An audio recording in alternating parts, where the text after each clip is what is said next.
This is the Morning Magazine on 101.5, and I have Joe Maver in the studio. Good morning, Joe. Good morning, Lucy, and good morning, listeners, and welcome to the real estate program for this morning. What is on the program this morning? Oh, lots of good things as per usual, Lucy. This morning I've got two interviews in the studio. One is with Craig from Bribie Carpet Cleaning and Sprint Steam Carpet Cleaning and Pest Services, and the other one will be from Phil Ratton at Quick Assist Lending, so we'll be having nice chats with them. I'm also going to have a thought of the week and some other little topics that we'll talk about in between, Lucy, so I hope that'll be a great program. Jam-packed morning. Yes. Speak to you again right after this song. Welcome back, listeners, and you're listening to the Real Estate Show on 101.5 FM. In the studio this morning, I've got Craig Peasley. Now, Craig has a number of businesses, one being Bribie Island Carpet Cleaning and also Sprint Steam Carpet Cleaning and Pest Services. So, good morning, Craig. Good morning, Joe. Craig, tell us a little bit about yourself and how you got these businesses off the ground. Right, I moved up to Bribie in 93. We just did a little bit of carpet cleaning. I started working for Bribie Pest Control actually back then. Mm-hmm. And about 10 months later I purchased Bribie Pest Control. Then we branched out into a bit more carpet cleaning and been doing that ever since. And we started Sprint Steam last year down at North Lakes, and my son and Kurt and myself. We've been running on this down there for that long, and it's picking up now, and we're going to branch out onto the Sunshine Coast probably in January next year. Fantastic. So carpet cleaning is a big industry. It can be. Yeah. It can be very hard work at times and very hot work in summer. Right. Okay, well, one of the reasons I've got you on air today is to put some of the myths to rest about carpet cleaning, Craig. Right. So, yeah. Okay, I'm going to start asking some questions. So, a lot of people may say, look, carpet doesn't look dirty, so do I need to get it cleaned? Well, Joe, it's like everything. You maintain your clothes, so Yes. you maintain your carpet, and if you keep the dirt out of the carpet, it's dirt's abrasive, so it wears the fibre. So if you keep it clean and maintain it well, it will last longer. Okay, that because it does get expensive to replace, so it's nicer to actually keep the maintenance up on it, isn't it? That is correct. Yeah. Okay, also, a myth. I was told to wait for a few years before having the carpet cleaned after installing new carpet. Is that so, or how is it supposed to work, Craig? Well, it can be, Joe. Like, if you were very vigilant and vacuumed your carpet every second day, Yeah. you could probably get 2 or 3 years out of it before you had to clean it. But most general carpet cleaning companies that manufacture carpet would recommend a steam clean every 12 to 18 months, Okay. just to keep it up. And that should be the standard, shouldn't it? Yeah. About 12 months. Yeah, if you even tenanted houses, owner-occupied houses, Mhm. if they do it every 12 to 18 months, they'll keep the carpet nice and fresh and allergens out of the carpet, things like that. That's right, because that really does help with the allergies, doesn't it? A lot. Can you give us some examples, Craig? I'll give you a personal example. My 19-year-old boy, Josh, when he was younger, was very asthmatic. And I found in my own home that if I carpet cleaned his room every 3 or 4 months, I know that's a little bit too regular, but every 3 or 4 months he slept better, his asthma didn't play up, things like that. Fantastic. So, asthma sufferers out there, maybe there is another helpful hint to a cure, not the full cure, but getting the carpets cleaned will help with that, which is great. It certainly does. Yeah. Okay, another question. Many carpet cleaning companies use hot water extraction or steam cleaning. Is there a difference, or Hot water extraction is steam cleaning. The only difference is with a portable machine, you only get in hot water out of a tap, which is around 50 degrees. If you turn the heater on, you might get it to 60 or 70 degrees. Mhm. With a big truck mounted machine, you'll get the water in Fahrenheit. You'll probably get the water between 220 and 270. So that is pretty much steam cleaning. Yes. The big machines, but a big machine, they vary from $30,000 to $50,000. Mhm. Yeah. And also, in relation to this water, I mean, we've had it because we do property management in our office, where some tenants choose to go down to Coles or Woolworths and hire the machine and come back and clean their own carpets and leave a lot of water within the carpet.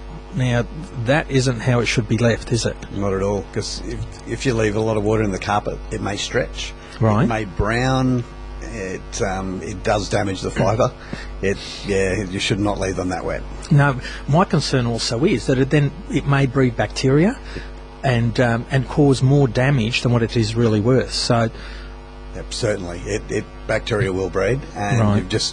that's the good part about truck-mounted big machines. Mm-hmm. The water's so hot, it kills dust mites, it kills any bacteria in the carpet. If you're running 110 to 130 C, it's up beyond boiling, so it does kill germs and things. Great. So definitely worth spending a little extra to get a professional out there to do it. Definitely. I know you're going to say that, Craig, but it really is. It's a fact. Yeah, it is. Yeah. Now, Craig, are all carpet cleaners the same? So if you get one company and you're looking at price, I mean, the rule of thumb out on the street really is, it's not always price driven. You've got to look at what you're being offered for that low rate or the higher amount of money that you're actually paying for the job. So explain a little bit more about what can go wrong. It's a bit like buying a car, man. If you buy a cheap one, it's probably going to let you down. There's a lot of carpet cleaners out there, and some I've found that over the years, when, like at the moment with the downturn in the economy, we tend to get a lot more new carpet cleaners. Like for a brief period of time, they come out for 3 or 4 months, and then they realise they're not doing anything. They're really cheap, and they don't really help the market because they're doing bad jobs which people remember.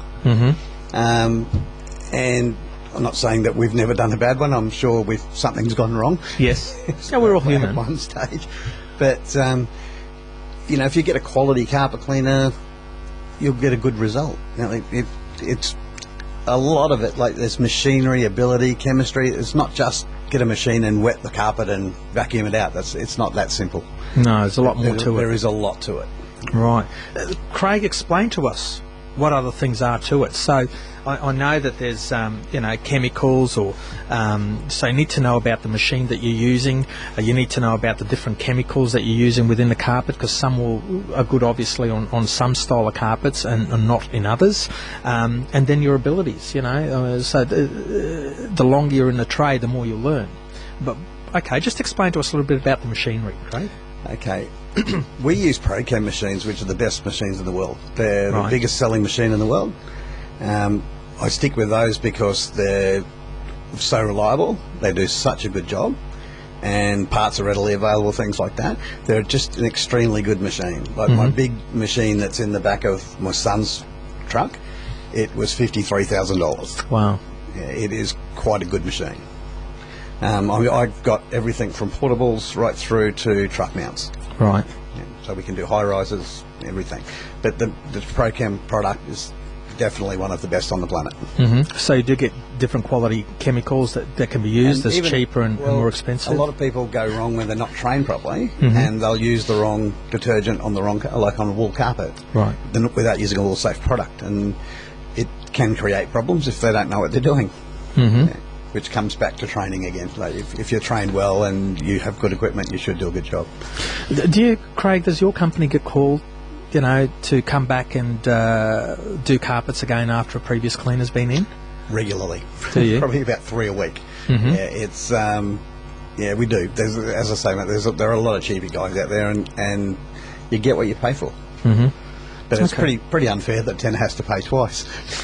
Yes, that would be for a tenant situation, Yeah. or even for an owner. Yeah. Yeah. I did one recently where they left the lounge really wet, and I had to go and fix that for an owner at Banksia Beach. Oh, wow. Craig, carpet care tips. What tips do you have for us? Should we vacuum regularly or not? Or Yeah, maintenance is the key. It's like your house. If you don't paint it, it just falls to bits, sort of thing. But yeah, regular vacuuming. If you get a good vacuum cleaner like a Dyson or something like that, you'll pull around 70-80% of the dirt out of the carpet, which is abrasive and causes damage to the fibre. So vacuuming's a really good thing. Just once or twice a week if you can. Yep. Okay. All right. Now, promptly cleaning up spills. So you've had a good night, spilt the beer, the wine, the beetroot fell off the table on your favourite rug. So, what do you do with those things, Craig? What are some tips? Depending on what it is. If it's a liquid spill, blotting it up as quickly as you can with paper towel or, whatever. A bit of soda water if you've got soda water. If it's a wine spill, get up as much as you can, or just put salt on it so it absorbs up into the salt. Right, wine and salt. Well, the salt will suck it up into the salt, and Yep.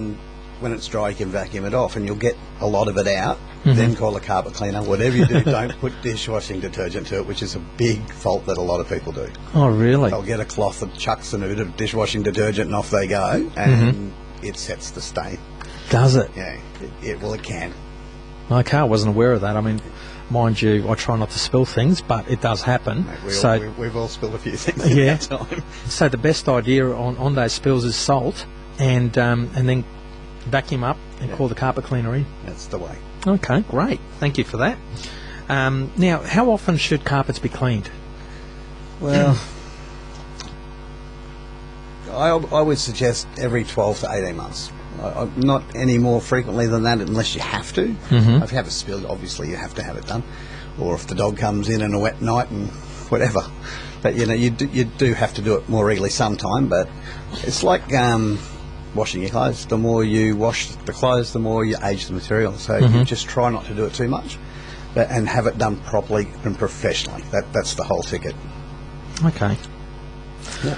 Now, Craig, using your services over the years, we've realised that there are other add-on services to your industry, and they may be that if a house has water damage from roof leaking and so forth into the carpet, you guys can actually extract that water. So can you explain a little bit about that, please? To a point. With water extraction, depending on the underlay, the new carpets are a lot better. The new carpets have a nylon backing instead of the old hessian backing. Right. So you can actually pull the water back through it, doesn't watermark, where if the old carpets with the hessian backing, when they were left wet, you would end up with a brown watermark from the hessian leaching up into the pile. Okay. The only problem, and with the really good rubber underlay, you can pull the water back through it, that's not a problem. But the foam underlay has a little plastic screen on top, and sometimes it's difficult to extract the water back through that. You have to lift the carpet and dry the slab or the floor and then relay it. But sometimes it works that way. So your company can do that? We can. We don't do the relaying part anymore. We don't have any carpet layers anymore. But we recommend a few. Yeah, we do a little bit of work for insurance companies here and there.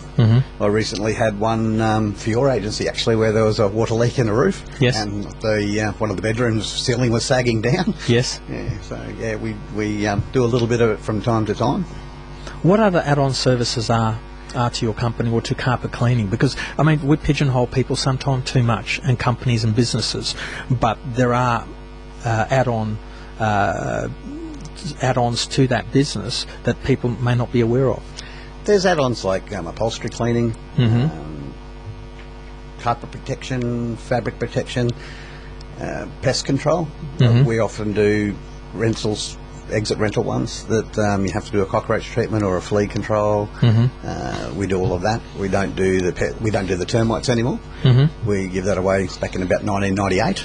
But we still do upholstery cleaning from time to time, and I don't upsell when I'm at the house. I just do what people ask for. I don't push it on them or anything like that. The upholstery cleaning, it's a very long process. Is it? Sometimes a 5-seater lounge can take up to 2.5 hours to clean. Wow. So to do it properly. Again, anyone can do it quickly, but to do it properly. And Craig, do you do car upholstery as well? I have in the past, and it can be a very tedious job, especially in the forward drives. Right, but it can do it. It can be done. Okay, great. Well, Craig, it's been very informative this morning. Thank you very much for your time and coming on our program. Thanks for having me on, Joe. Okay, see you, Craig. Thanks, 101.5. Welcome back, listeners.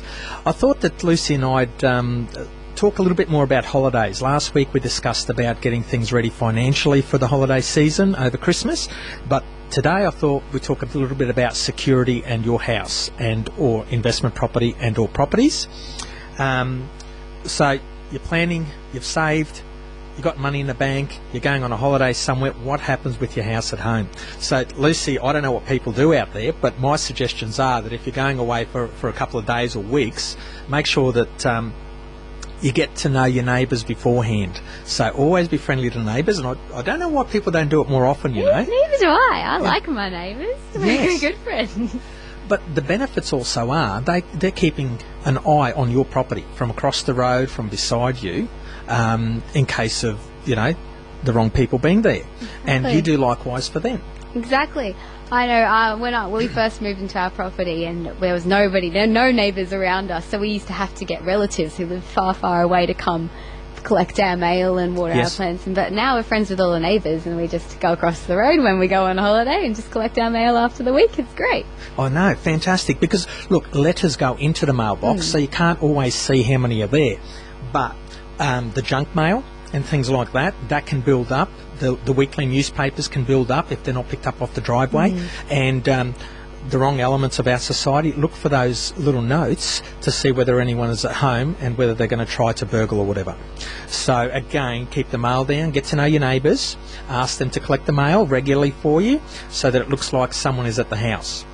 What else can we do, Lucy? Well, I went over my people across the road a couple of weeks ago were on holiday. I went house sat for them, fed all their pets and everything for them, so that was useful for them. Yeah. Got something out of it, yeah. Fantastic. That's what I was going to also bring up. When we, as a family, go overseas on holidays, we do get people to come and house sit for us. Of course, we don't pay them anything, but they get the use of the house, they get to watch our TV, sometimes eat the food out of the fridge and the drinks out of the bar fridge. But that's the thank you for staying there and looking after the home, making sure, again, the mail's collected, the plants are watered, and all those basics. Lawn mowing is another one. So if you're going for an extended stay, you may not get the house sitter to actually mow the lawn for you, but pay a professional. It's cheaper sometimes, $60, $70 to get it mowed 2 weeks after you've left. Makes the place look great, not only for the person looking after the house, but lets everyone know that someone is still there. So you've done the house sitting, which is fantastic. We've had house sitters at our house, but I wonder how many listeners have thought about that. Because You don't really think about that, to be honest, like until last minute where you wonder, oh, who's going to water my plants? Yeah, well, we planned a holiday. We spend time planning where we're going, how much money we're spending, and we tend to forget about the house and sometimes tend to forget about the pet. Absolutely. So- Don't want to forget about the pet. That would be No. bad. No, I know we've got chickens, and our next door neighbours get bottles of food that they just put through the fence, and the chickens are fed daily and the water checked regularly. So those little tips, folks, I hope that will be a help to you for Christmas, and because we want everyone to have a lovely Christmas, and it's coming up onto us very, very fast. So thanks, Lucy. Oh, no problem. You're listening to 101.5 FM. Welcome back, listeners, and you're listening to 101.5 with the Real Estate Show. And this morning in the studio, I've got Phil Ratton from Quick Assist Lending, and Phil and I are going to be chatting about the process of an application, and what I mean by that is from woe to settlement of the property. So what you go through, the type of things that you're going to be supplying the broker, or you should, and the things that you should not omit, because we've been talking about some things here in the ad break, and there's some scary stuff that people don't tell the broker, and then everything comes unstuck at the end in the last minute, which could then potentially cost that buyer a lot of money.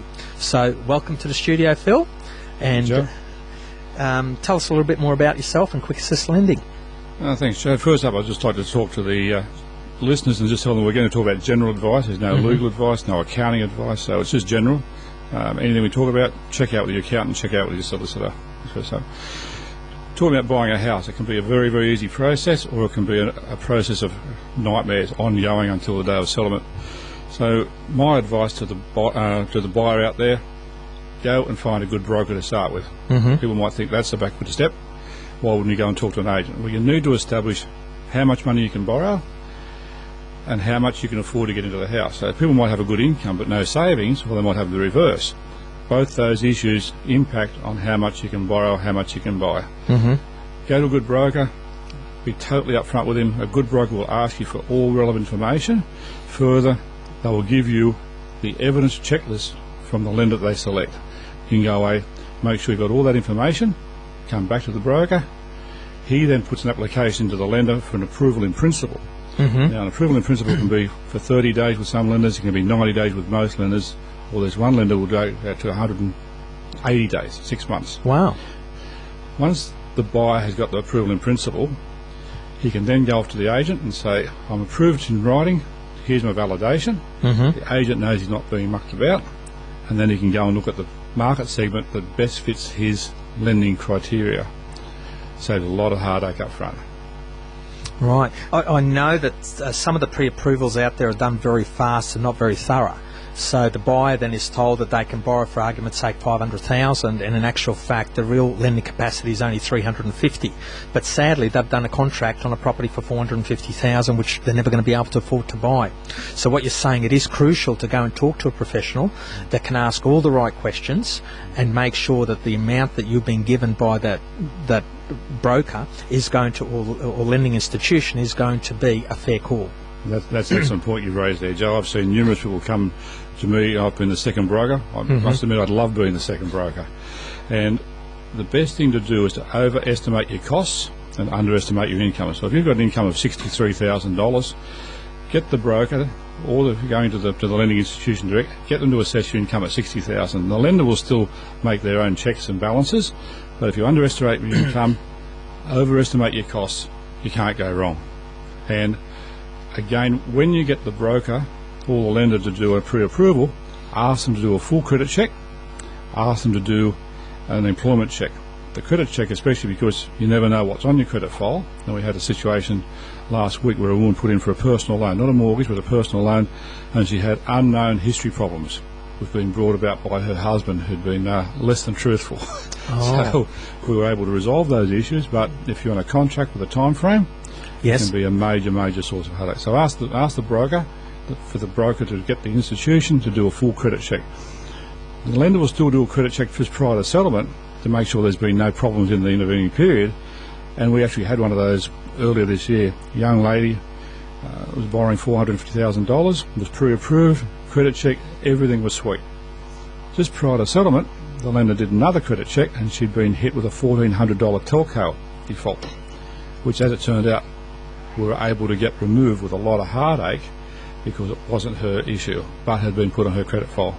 So if you play the game properly, do things properly up front, we can remove a lot of stress for the buyer, the seller, the agent, for everybody involved.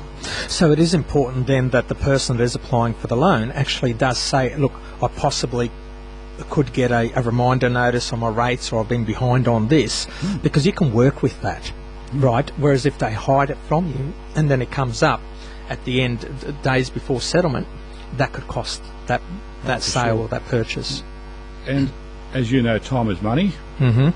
The funniest case I ever had, I had a young couple take a loan a number of years ago, and she explained to me she'd been a bankrupt.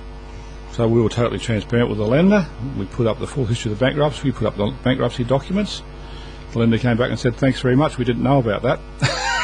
It hadn't been listed on a credit file.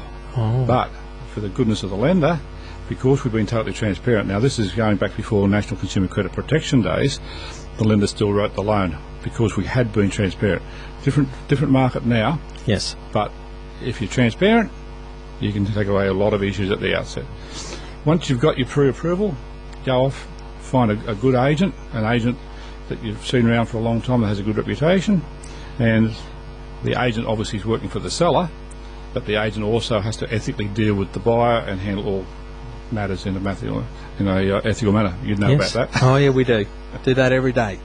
So after that, you found the agent, you found the home, you've signed the contract, right? What happens with the contract? Obviously the office or the agent or agency then disperses the contract, so it goes to the solicitors, and it also goes to the broker or lending institution for assessment and obviously to deal with. So what happens there from when it lands on your desk, Phil? Okay, can I just go back up a little bit with the contract? Okay.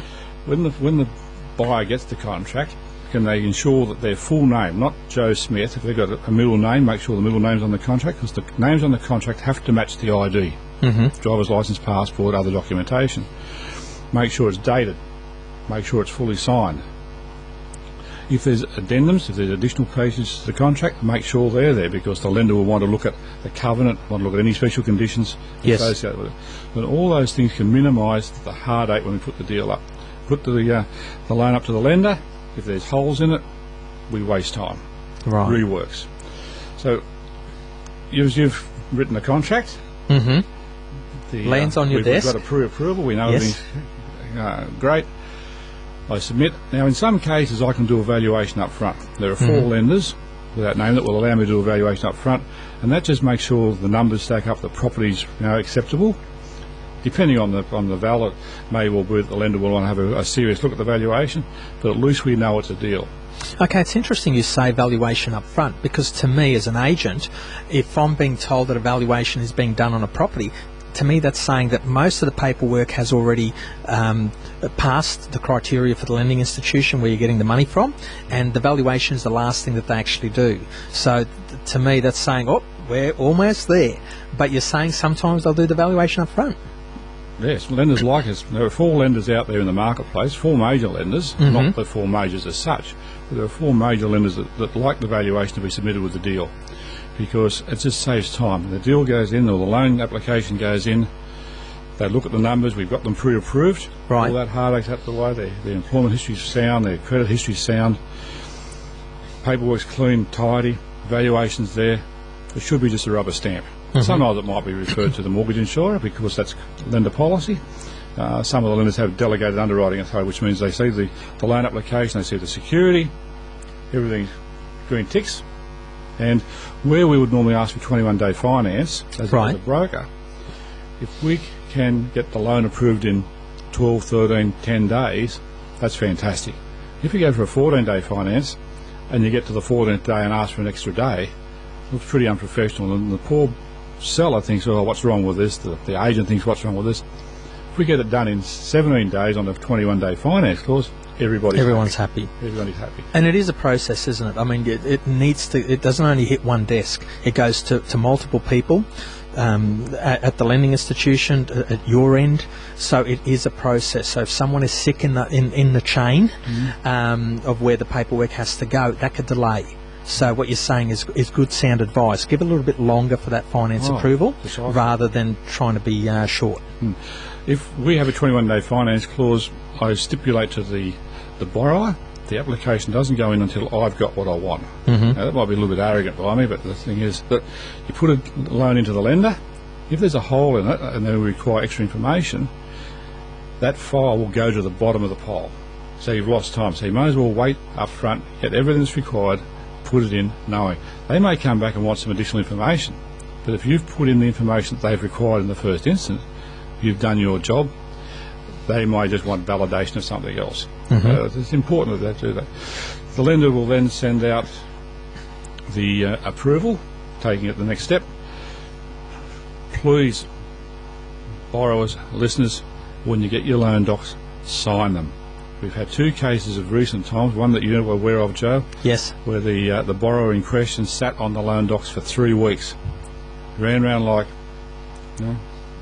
or whatever. Running around trying to chase up that signature. Overnight expressed the mail back to the lender. We then had to ask an escalation to get the loan to settle on time. I think we might have been a day or 2 late. Thankfully that borrower wasn't hit with default interest on the settlement. But I have a loan in the system now where the loan documents went out 2 weeks ago. I had a phone call from the solicitor that said, what's going on? The lender knows nothing about the settlement. I made a phone call. They hadn't bothered to sign the loan documentation. Wow. So they signed the loan documentation, sent it in. I get a call yesterday from the lender, not completed properly. So now it's not settling until next week, and the developer is now charging default interest, which can be quite significantly expensive. Yes. Yes, so please do as you're told. Your broker or lending institution is only trying to help you. Yes. So sign that documentation as fast as possible and get the process happening. Yeah, and if there's a problem with the loan documentation for whatever reason, then we can address that within the time frame of settlement. Again, we had an agent recently wanted a settlement within 21 days. Because of the nature of the deal, that was just totally unrealistic, and the 2 solicitors conferred with each other and they pushed the settlement back out to 30 days. It's good to go to 30 days, and if you can bring it forward, not a problem. Go 20 days, 21 days on settlement and need to push it back, then there become issues. So they're the basic steps. Okay, so you've been approved, or the paperwork has been signed off. The bank is saying, yes, you've got your money, but there are conditions normally. What are some of the conditions that will be applicable to that paperwork which could alter the fact that you're getting finance or not getting the finance for settlement day? Sorry, Joe, I missed that question. Okay, so you got the approval. but what things could make that approval not go ahead? I mean, you mentioned one before with people not disclosing that they've got bad credit somewhere, and the bank pulls it up, and they could actually say, no, you're not getting the loan at the last minute. Are there things like that the loan application or the loan is actually subject to? Oh, subject to the valuation is the primary Is another function. one. That's why Yep. we can address that in the short term. There's a number of other things. Death, for example, can pull a contract There we unmarked. go, yes. And we were doing a loan earlier in the year where a young couple had a property for sale. Mm-hmm. They had a cash contract, unconditional, no subject to finance, no subject to building and pest, no subject to anything. And this young couple went and signed another contract on another house for $472,000, borrowing about $430,000, and there was no correlation, there was no connection between the two contracts. And I said, well, why haven't you linked the two deals? One's got to settle before the other can settle. They said, oh, it's okay, this one's unconditional. I said, well, I'm terribly sorry, things can make that one fall over. Well, you wouldn't believe it. The four people that were buying the first property as a cash sale couldn't settle, they didn't have their money. So the borrowers ended up with a house for $330,000 with a debt of or a mortgage of $280,000.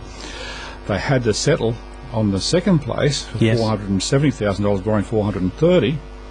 They wanted $60,000 out of the sale of the first place for the second property. They didn't have the money.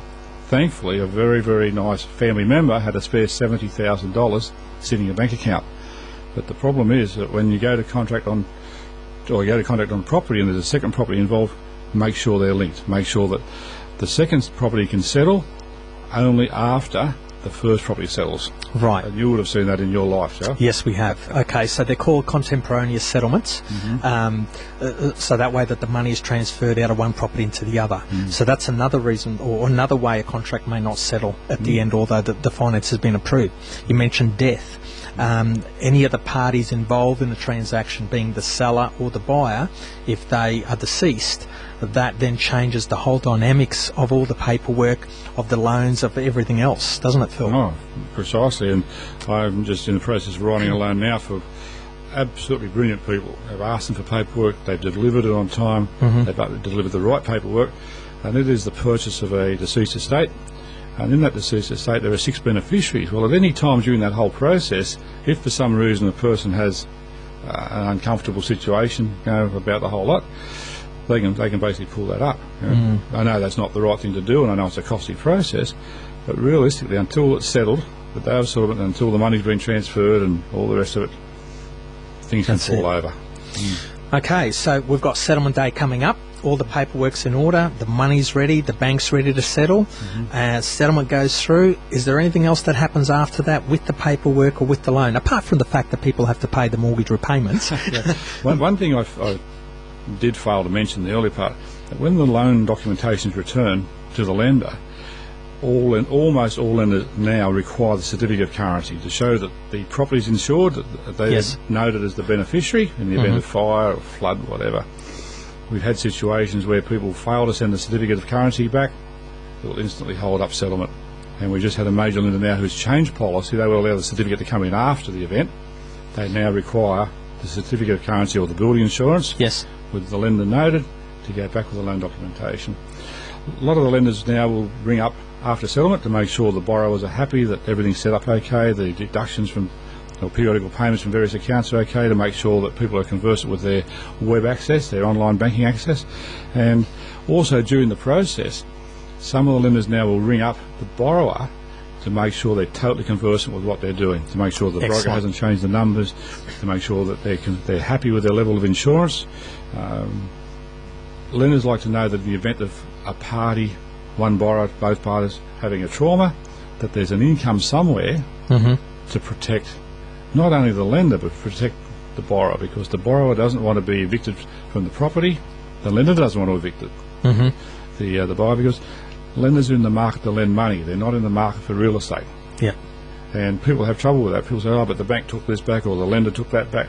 They don't want to take it back. They don't want the trauma of having to dispose of a property under adverse situations. They don't want bad press. And now the lender goes out of their way to make sure that the borrower's totally comfortable with the loan and that all parties are happy. Things happen, of course, but in the main, there's a much more focused effort now to do the right thing by everybody. Great. So that means aftermarket service.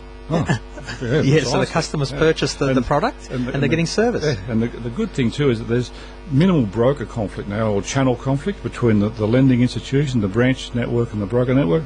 There's a much more harmonious relationship there. Right. A few years ago it was us and them, and now it's us working together for the benefit of the borrower. And the borrower ultimately is one, and there's a lot of happy borrowers out there, thankfully. Thank goodness. Yeah. Phil, thank you very much for your time, and I hope listeners got a lot out of this program. This was Phil from Quick Assist Lending, and you've been listening to the Real Estate Program on 101.5.